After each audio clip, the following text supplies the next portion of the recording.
안녕하십니까. 8월 23일 화요일 정례 브리핑을 시작하도록 하겠습니다. 먼저 제8차 한일중 외교장관 회의가 8월 24일 수요일 일본 도쿄에서 개최됩니다.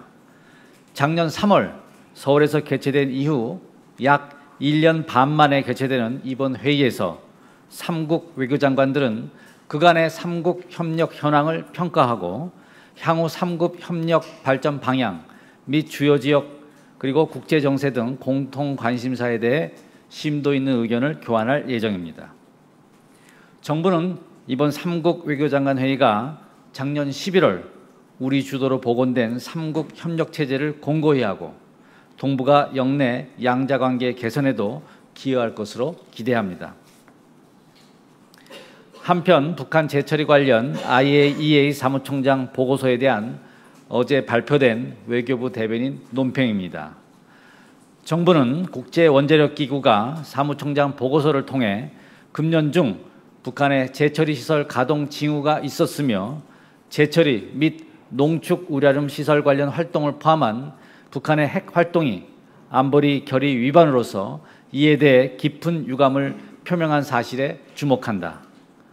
북한이 지난주 해외 언론을 통해 자인한 재처리를 포함한 모든 핵 프로그램 관련 활동은 안보리 결의의 명백한 위반이며 국제 평화, 안전과 비확산 체제를 위협하는 것으로서 정부는 심각한 우려를 표명하며 이를 강력히 규탄한다.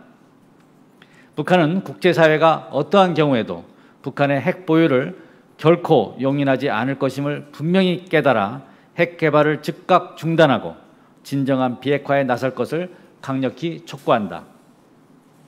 정부는 주요국 및 관련 국제기구들과의 긴밀한 협력하에 필요한 대응을 해나갈 것이며 국제사회의 대북 제재 및 압박이 더욱 강화될 수 있도록 전방위적 공조 노력을 경주해 나갈 것이다. 이상입니다. 그럼 질문을 받도록 하겠습니다.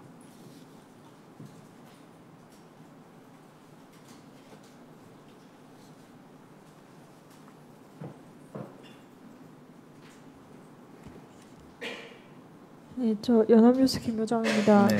최근 일본이 자국 외무성 홈페이지에 이제 상반기인가에 있었던 이제 유엔 여성차별철폐위원회에서 자국 정부 대표가 위안부의 강제 동원을 사실상 부정하거나 최소한 희석시키려는 발언을 했던 것을 영문으로 게재를 한 것이 확인이 됐는데요. 양국이 위안부 합의를 이행하는 단계에 접어든 이 시점에서 일본 측이 이런 위안부 합의 취지와 어긋나는 행동을 하는 것에 대해서 저희 정부가 문제 제기를 하셨는지 궁금하고 다가오는 한중일 외교장관 회의 계기에 한일 외교장관이 만나게 된다면 이런 문제를 제기하실 계획이 있으신지 궁금합니다. 네. 지난 2월 16일 유엔 여성차별철폐위원회 심의에서 행한 스기야마 신스케 당시 외무심의관의 발언 내용 영문본이 지난 3월 외무성 홈페이지에 게재된 것으로 알고 있습니다. 일본군 위안부 동원의 강제성은 국제사회가 이미 명확히 판정을 내린 부정할 수 없는 역사적 사실입니다. 정부는 일본 정부가 지난해 12월 28일 위안부 문제 합의의 정신과 취지를 훼손시킬 수 있는 언행을 삼가고 조속히 피해자분들의 명예와 존엄 회복 그리고 마음의 상처 치유를 위해 함께 노력해 나갈 것을 촉구하는 바입니다. 그리고 또 질문해 주신 내일 한일중 3국 외교장관 회의에 한일 외교장관 회담 개최는 현재 그 일정을 조율 중에 있으며 만약에 개최될 경우에는 양국 상호 관심사에 대해서 폭넓은 의견 교환이 있을 것으로 예상됩니다.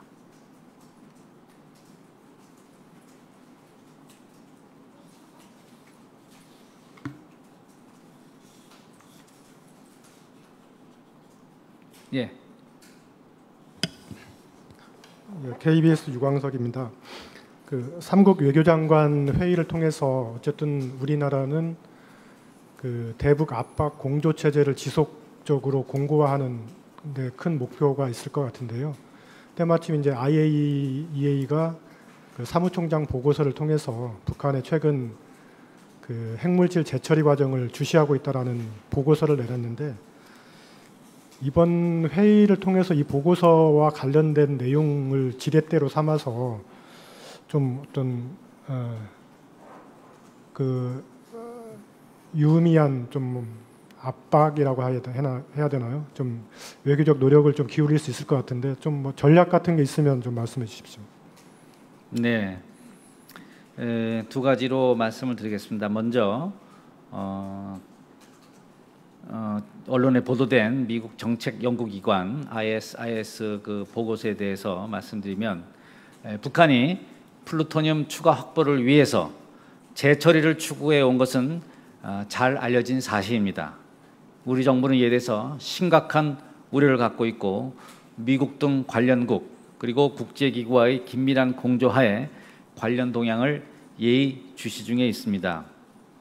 재처리를 포함한 북한의 모든 핵 프로그램 관련 활동은 유엔 안보리 결의의 명백한 위반이며, 정부는 북한이 핵 개발을 즉각 중단하고 진정한 비핵화의 길로 나설 것을 다시 한번 강력히 촉구합니다. 그리고 말씀하신 국제기구에서의 대응 문제, 그리고 한일 중 3국 외교장관 회담에서의 논의 문제, 이것은 아무래도 북한 핵개발 문제, 미사일 문제가 주요 사안인 만큼 반드시 논의될 것으로 예상하고 있습니다. 다만 IAEA 그리고 안보리에서의 대응 여부에 대해서는 지금 관련국과 긴밀히 협의를 해 나가고 있는 과정에 있습니다.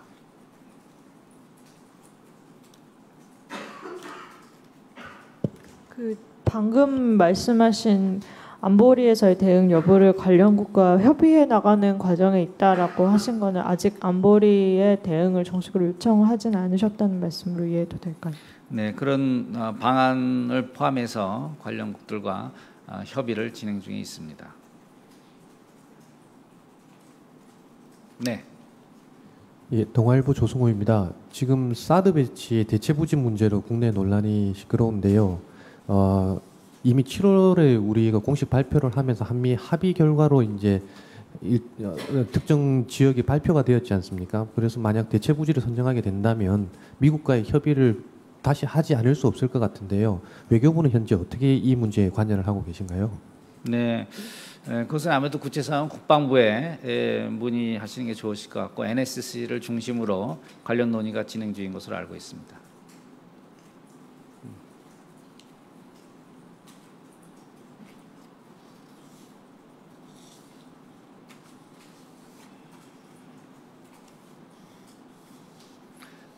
추가 질문이 없으신가요?